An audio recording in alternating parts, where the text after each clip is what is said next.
Good morning, country collectors. Welcome back. And may I just say before we get started, it is so good to be back. And I cannot tell you how excited I am about today because we are starting a brand new adventure on the other side of the planet from our previous adventures together in the Americas. We are in one of my favorite places on this beautiful planet, the stunning Kingdom of Thailand. Also known as the Land of Smiles, this captivating country is not just a vacation destination, but can also be a life-changing experience. It's a place where the past intertwines seamlessly with the present, ancient temples pierce the sky, and the aroma of mouth-watering street food floats through the air around every corner, where the hustle of markets is as much a part of the soundtrack as the whispers and chanting of monks in their temples. It's home to crystal-clear waters embracing pristine beaches, dynamic cities juxtaposed with the serene simplicity of rural farming villages. It's where you can find hidden waterfalls, world-class scuba diving, elephants, untamed wilderness, and so much more. Each corner holds untold adventures waiting to be unveiled, inviting explorers like us to discover the beauty that defines Thailand. However, my first trip here, or actually my first few trips here, there was a lot of information that I just didn't really understand, and I feel like it prevented me from fully immersing myself, from fully letting go, because having that type of knowledge is just so important, especially when you're trying to be respectful of another culture. This is the video I wish I had seen before my first trip here, and I really do hope that it helps you out. Before we get started though, make sure to hit that subscribe button and ring the bell so you don't miss out on any of our future adventures together. Today we are coming at you from the Bangkok Park. It's a multi-billion-dollar green forest park in the middle of the city. First things first, we're going to talk about when to visit and how to plan your trip. So when you're planning your trip to Thailand, it all really comes down to the right timing. That's right, people. The terrible puns are here to stay. You just have to deal with it. If you're looking for the best time to come here, I highly recommend November until April or May. You're going to have the mildest temperatures as well as the least amount of rain. However, it is the busiest time of the year as well as has the highest prices. So just keep that in mind. If you're looking for a mix of lower prices and less people, come at the beginning or end of those periods. Next thing on the list of things I wish I knew before my first trip here is where to go. I just kind of pictured Thailand as a giant, beautiful island. Perfect beaches, clear water, those giant limestone formations, and it has that, and it's beautiful, but there is so much more that Thailand has to offer. It's actually the size of France or Texas and has close to 70 million people that live here. It also borders 4 countries, so there's a ton of influences that are also coming from those places into the food and the people and the culture, and it is just something that you have to experience all of. There's basically 3 regions. If you go up north, you're going to be in the Chiang Mai, Chiang Rai, Pai area. This is where some of the best Thai culture happens, some of the best celebrations, some of the most magical places you can visit when you're in the country. Right next to it is Isan, which is more rural and like stepping back in time. Highly recommend it. As you come down into the central region, you're going to be in the heart of Thailand, and that's Bangkok. Bangkok is one of those cities, one of those metropolises, that's it. Metropolises that you cannot miss. It's so easy to get around. It feels safe everywhere you go, and there's just so much to do. So don't just land and leave. If you have the time, definitely spend a little bit of it here.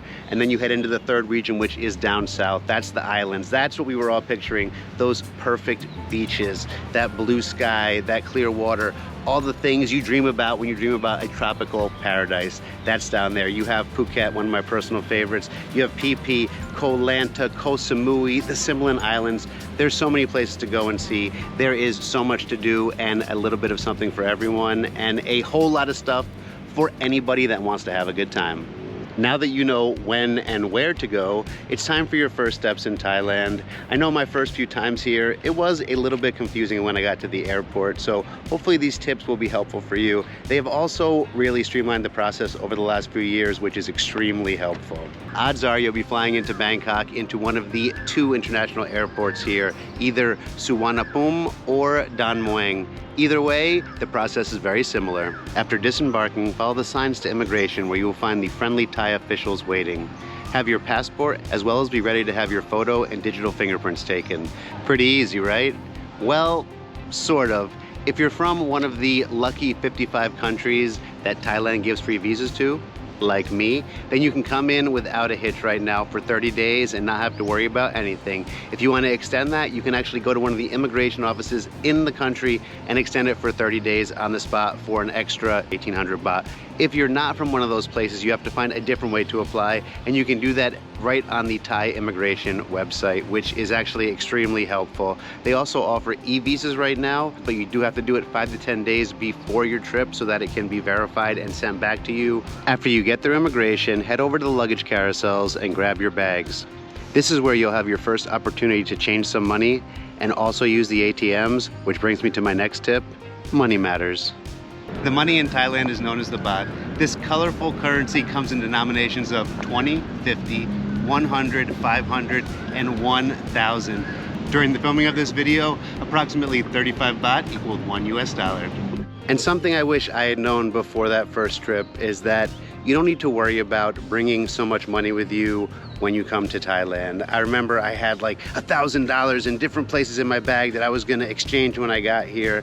But the truth is, Thailand has great infrastructure, and you can get money out at banks, ATMs, they have money changers.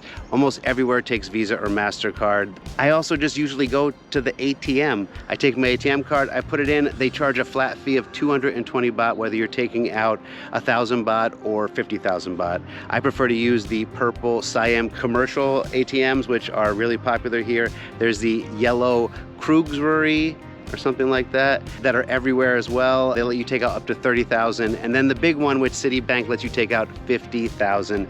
Also, make sure to let your bank know before you leave that you're coming to Thailand, because I didn't on my first trip and they shut my card off on the first day. So it was a huge pain in the butt for that week to be able to pay for things and figure things out. I did it, but I don't want you to have to go through that.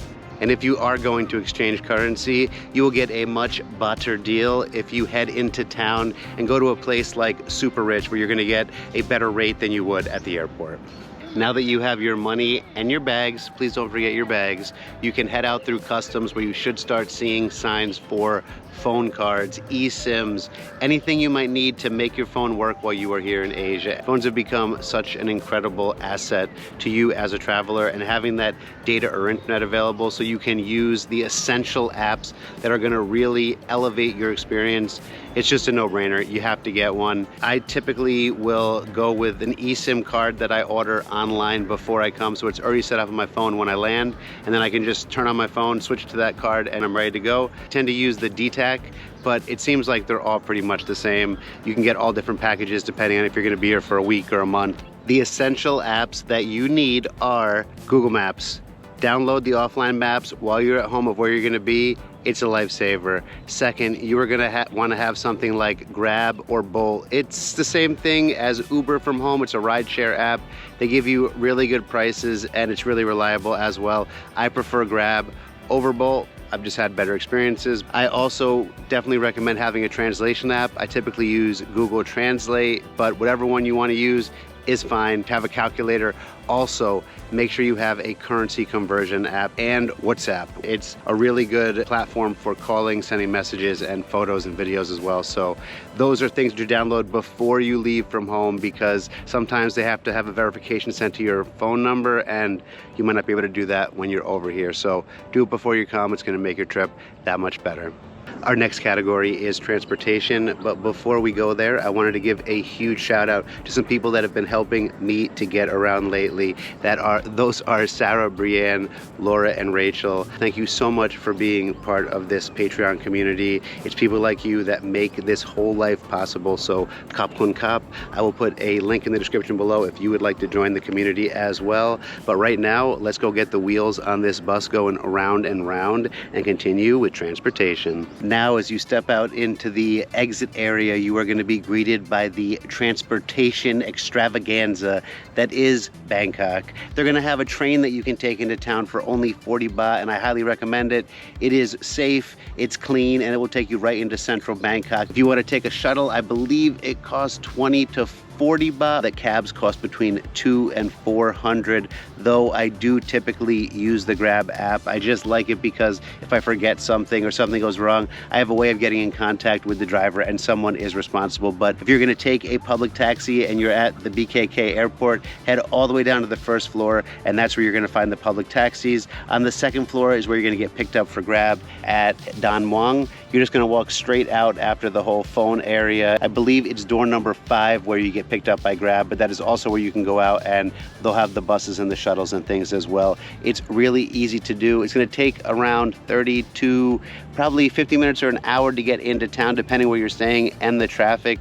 And if your cab driver asks you if you wanna take the highway, say yes. It's not a scam. It is additional money, but it is just paying for the highway, which is going to save you a ton of time. And Thailand is one of those places that is absolutely perfect to experience the thrill of driving a motorbike. It's one of those transportations that is my favorite way to get around in the world. It is freedom.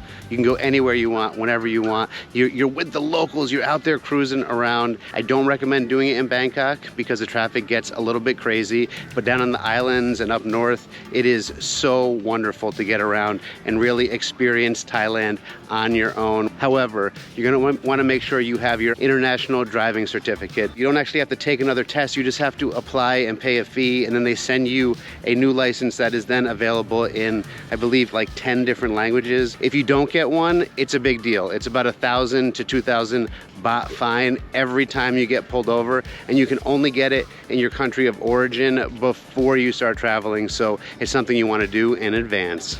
Our next topic, and something I really struggled with on those first few trips here, and that is bargaining. I feel like at home it's something that we just don't really do that much in day-to-day life, but here it is an absolute essential skill to have, and they're expecting it, and that is reflected in the prices. You know, if a vendor tells me 100, then my next price is 25, and then we meet somewhere in the middle. You just really want to have an idea of what you're willing to spend, go into the negotiation. If you can't get to where you want to be, just say thank you, smile, and walk away. 9 times out of 10, they will call to you after as you're walking away and say, hey, I'll give you the price that you wanted. So it's actually fun once you get used to it, and it's a skill that you can use all over the world in your travels. So I highly recommend getting some practice while you're here, because it's gonna really help you to enjoy that culture just a little bit more. The next thing on the list is possibly the most important thing when you're visiting anywhere, and that is being respectful. First thing, it's a big one. It's called the way. When you greet someone, you go in and you give a little bow. You give a little bow and smile. Also, don't touch the top of someone's head. Don't tap them on the head. Don't pat them on the head. That is a big no-no. That's your most special part. That's your closest place to heaven. The other big one is the bottom of your feet. You don't want to point that at anybody. It's equivalent to flipping somebody the bird. So you really want to make sure that you are not doing that. Don't put your feet on chairs. And when we go into people's homes or even some restaurants sometimes, you are going to have to remove your shoes at the door. It's a sign of respect. And the easiest way to know if you have to do that is when you get there, look down. If there's shoes all lined up outside, it means you should take your shoes off. This also includes going to temples. Always take your shoes off before entering the actual temple. Another big one, those monks I was just talking about, you shouldn't be touching them, and women should especially not. A lot of the time when you give them something or they're giving you something, they'll have a cloth and they'll put it onto it and you take it off, or vice versa, whether you're giving them money or food when they're out begging for alms. It's something that is so important to respect them, to wave to them, and to also give them space when they're walking. These are people that have dedicated their lives to enhancing the spiritual essence of the people and like raising that vibration of the world with joy. You also want to dress modestly. Even if you're a guy, don't walk around in a city without your shirt on. It's so important that you respect that, especially at the temples. Everyone should be covered past their elbows and down past their knees. Just remember, this is their culture. Respect it. Just because you want to act a certain way or dress a certain way because you're on vacation doesn't mean it's okay to do. So these little things are going to make a huge difference, especially in such a special place where the people are so inviting and they really just welcome us with open arms. The next topic is near and dear to my heart. If you know me at all, then you know that I am talking about food, because I think that the only way to really jump into a culture is by the flavors that they've created. And I think that Thailand is one that is truly amazing in that aspect. It's some of the best food in the world with flavors like you've never experienced and spices that will set your life on fire. It's one of those places where you're not sure what you're eating, but you know that you love it. And the pain of the spice that is burning you from the inside out is just never enough. You just want more. At least that's how I like it. Brace yourself for a culinary adventure that explores the vibrant tapestry of flavors, from the iconic pad thai to the sizzling skewers of satay and the freshest seafood that you can imagine. It's like a tirade of flavors dancing on your taste buds. Embrace the spiciness, or say my pet for not spicy, or like I like to say, pet mak for very spicy. It's time for you to spice up your life, and it's gonna be a terrific adventure for your taste buds. And I know some of you are afraid to eat street food. I completely get it. When it comes to hygiene and food safety, you should be concerned. However, if you're not eating street food in Thailand, then you are not living. It's where the most authentic flavors are gonna come from at the best possible prices that you can imagine. I just don't want you to miss out. So the rule that I typically use is that if there's a line, you should be fine. It means if people are waiting, then the probability is that the food is being replaced quick enough that it can't go bad. And if there's a line, that means people have been coming back and they have a reputation. One of our final topics for the day is not the most sexy one, but it's something I do think is super important, and that is travel insurance. I typically use Safety Wing. I've been using them for a bunch of years now. They do some extreme sport coverage. They cover you for all different periods of time. They have lots of different plans that you can use. I'll put a link in the description below of what I actually use from them in case you're interested in that. It's just something that I feel every traveler should have. It's responsible and it gives you that peace of mind. While we're talking about medical things, you probably don't know this, but Thailand is actually the 5th medical tourism destination in the world. That's crazy. People from all over are coming here to get not only elective surgeries, but also to get serious stuff done like heart surgeries. They even do some of the best dental work that I have ever had. And the prices are just so affordable. My last cavity was $30. I feel like I had a root canal done here for $500. And if you don't have insurance at home, it's actually cheaper a lot of the time to fly here, get those things done, enjoy yourself, recuperate in this incredible place that is Thailand, and then head back to your country. I absolutely love this. It's definitely getting to that time of the day. The sun is starting to set. They brought some live music out right here, out on the grass, and the best part is, it's free. Unfortunately, I do think that this is that time of the day, the worst time for me, when we have to say goodbye, but I seriously hope that these tips helped you out. I know they would have made a world of difference for me, and I hope they do the same for you. If you enjoyed this video, please give me a big thumbs up, comment, subscribe, and don't forget to cling, ling, ling, ling, ling, the bell. Ah, that felt so good to say. Thank you so much for coming along again. Khap kun khap. เธอชอบกันฟังเพลงเธอรักก็ร้องบรรเลงเธอรักเสียงดนตรี